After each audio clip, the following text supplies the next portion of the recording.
Welcome again to Controversies of the Day. Hey, it's been a while, folks. How you doing out there? Boy, they were just having some No Kings protests. So what was it, around June 14th? It was also, that happens to be Donald Trump's birthday. Also happened to be a day for a military parade.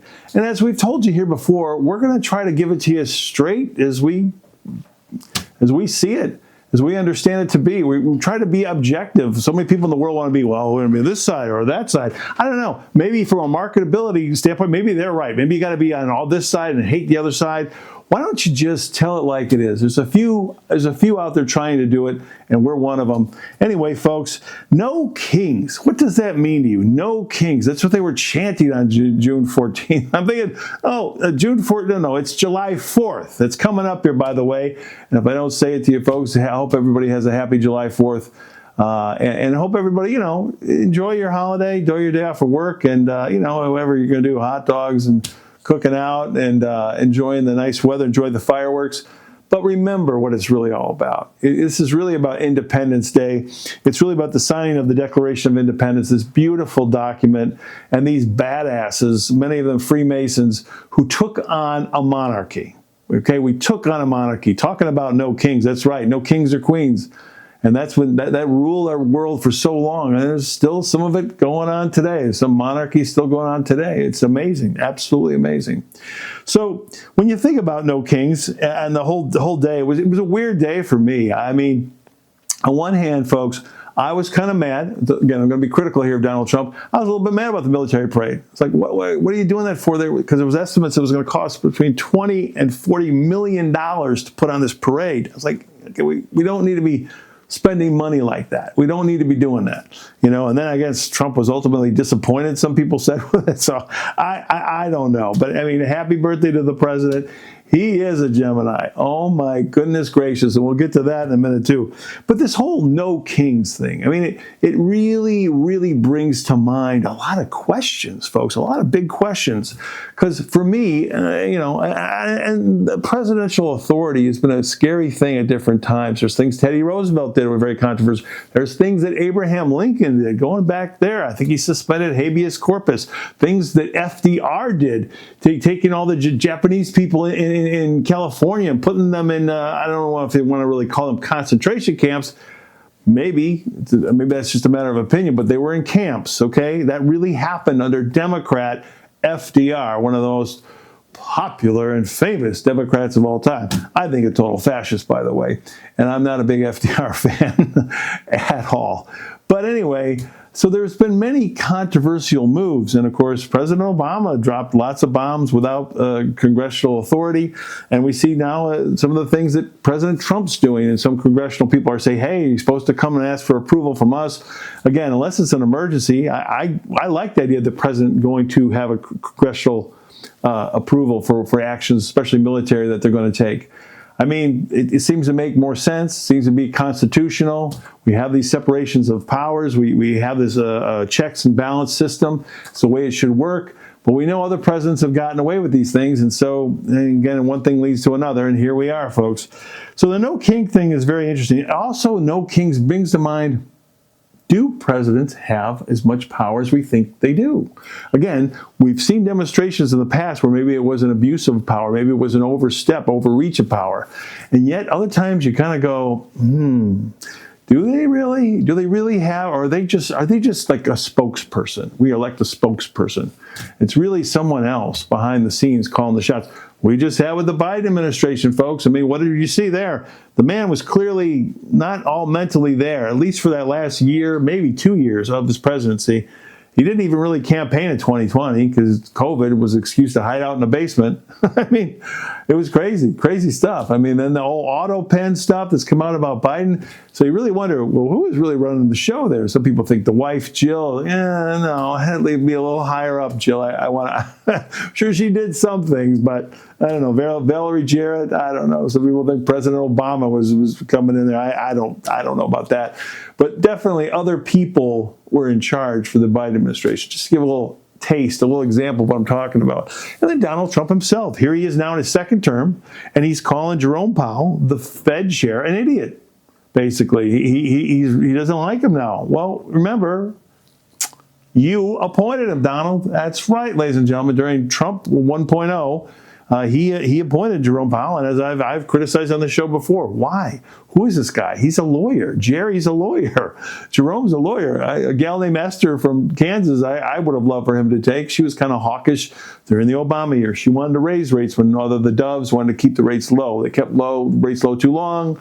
We ended up having all this inflation, especially with the whole COVID thing, all the money that the government was pouring out to try to keep the economy going. Anyway, one goofy decision after the other. And of course, in 2021, the Fed was just jawboning that they were going to raise rates. Well, why did they do it? Well, they didn't want to mess up Wall Street's Santa Claus rally at the end of 2021. I mean, I guess that's the only thing I can think of. And a lot of people would then criticize the Fed. Oh, yeah, they should have raised rates. Oh, no, it wasn't transitory. Oh, and then, of course, we felt a lot of inflation in 2022 and 2023. And thank God things have kind of calmed down a little bit, but prices are still way the hell up there. It's very hard for a person to buy a first-time home in America. It's very, very sad.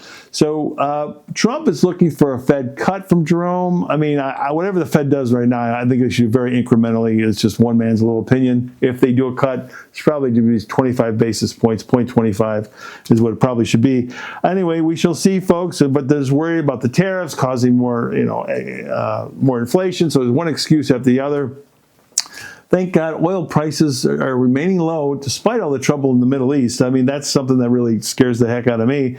Just the other day, the stock market hit a record high, but oil remained low in the 60s. Gold still up high. It's over $3,000 an ounce, but gold was down the other day a little bit. With all the craziness going on, especially between Israel and Iran, you would think those things would be going up. So I don't know. Maybe this is the calm before the storm. Well, one has to wonder. Anyway, it was really crazy there. It was like a couple weeks ago, and Trump was saying, yeah, I don't know. We might bomb them. We might not. I don't know. I don't know what the hell we're going to do. And, wow. Holy cow. And then bomb, Iran. And Brian Wilson of the Beach Boys happens to have just passed away recently at the age of 82. I made a lot of great music. Don't like too many Brians. Haven't liked too many Brians in my life, but he was probably one of the greatest Brians of all time.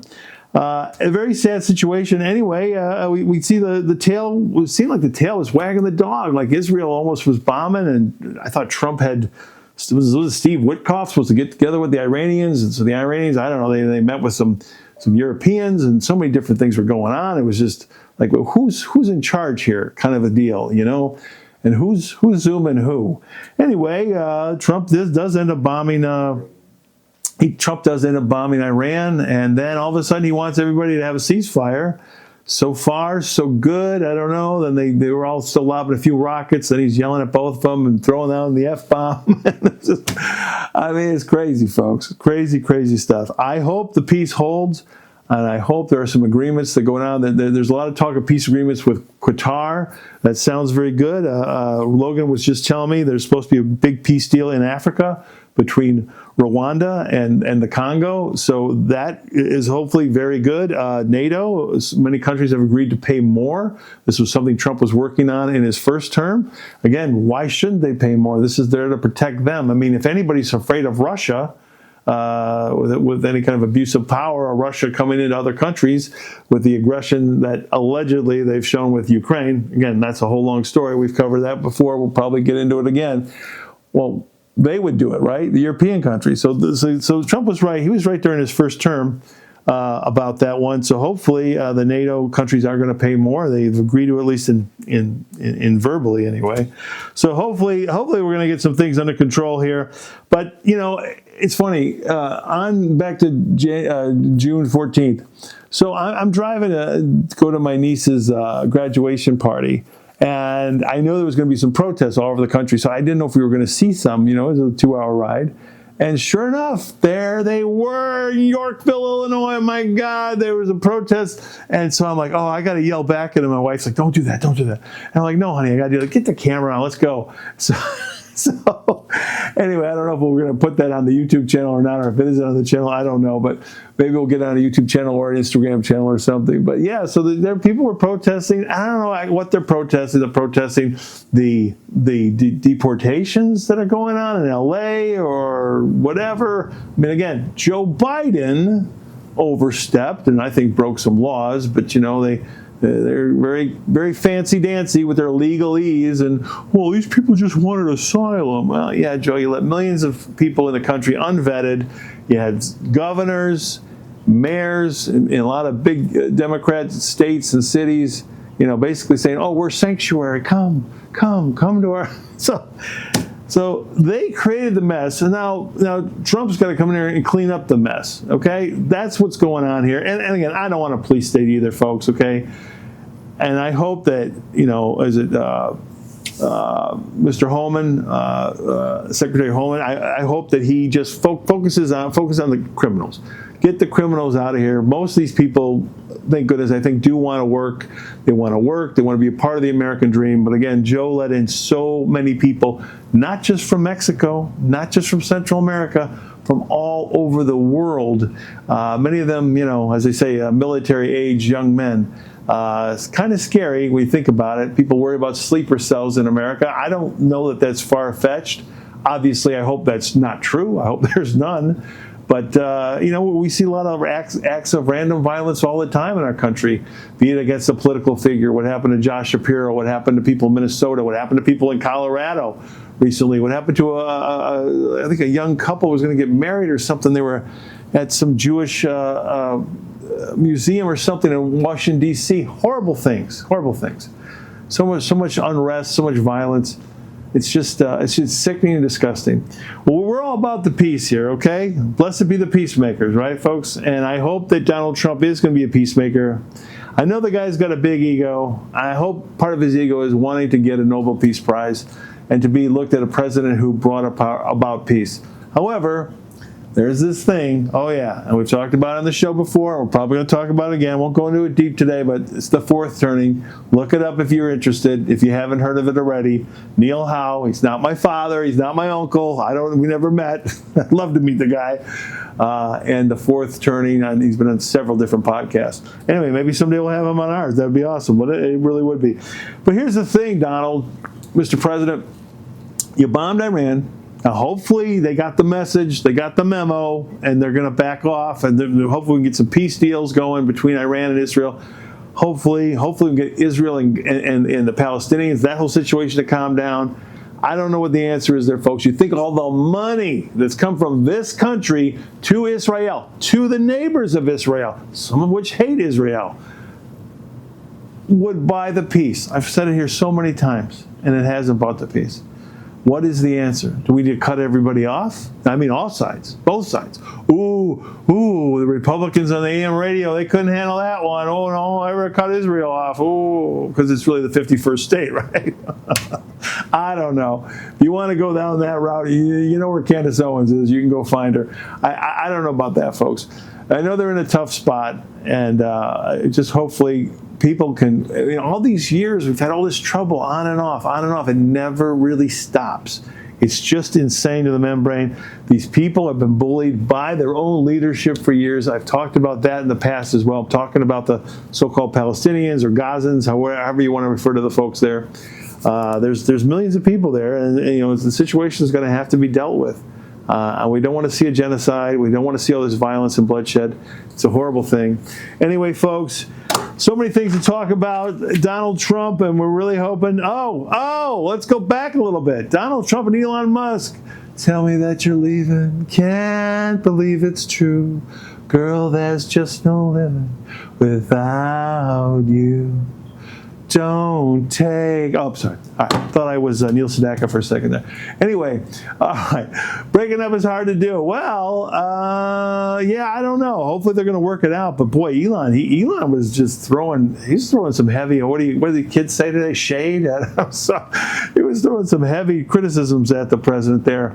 Brought up Epstein, which is kind of weird for him because some people wonder about himself, Elon Musk. There is a picture of what's her name, Ghislaine Maxwell, standing kind of behind off to the side of Elon at some big function. He says she photobombed. It does look a little awkward, like maybe she was photobombing. I don't know. But yeah, Elon's an interesting cat. He's got how many baby mamas out there? How many kids out there? Maybe you need to wrap it up, dude. Okay, all right. Use a prophylactic or something. All right. Anyway, really interesting stuff. I mean, he was ripping on the budget bill, which, yeah, folks. Again, I want to be supportive of the president. It's not beautiful. It's big and bloated, sir. It's big bloated. It's not big beautiful bill. It's big bloated bill, like most of the bills, sir. And I'm not real, impressed with the Speaker of the House and, of course, all the members of both Senate and the House. This is ridiculous. You're going to need to go into all the departments and make at least a 2 to 3%, cut across the board. Rand Paul has said, hey, if you guys need an extension, he'd sign something to extend it. He's trying to be reasonable, but someone needs to put their foot down and say, hey, enough is enough. And by the way, Repubs, and this goes to Senator Paul as well. Maybe you're going to have to raise taxes on the rich, okay? Maybe they've had all the advantage for decade after decade after decade after decade. Maybe it's time to pay up. We got a lot of bills out there, folks, okay? A lot of bills. We got a lot of foreigners who buy our debt. Think about that. For years now, the Chinese have bought our bonds. The Saudis have bought our bonds. I'm just naming a couple groups, folks. Many other countries have bought our bonds, okay? So they're buying our debt, and then come on, they don't want anything for that. I mean, think about it, folks. Okay, think about it. All right, so many things to talk about, but we'll wrap things up for today's show. Thank you for joining us again. This is Controversies of the Day. I am your old buddy Jay, and I want to say to everybody, God bless you, God bless America, and happy 4th of July. Thank you very much, everybody.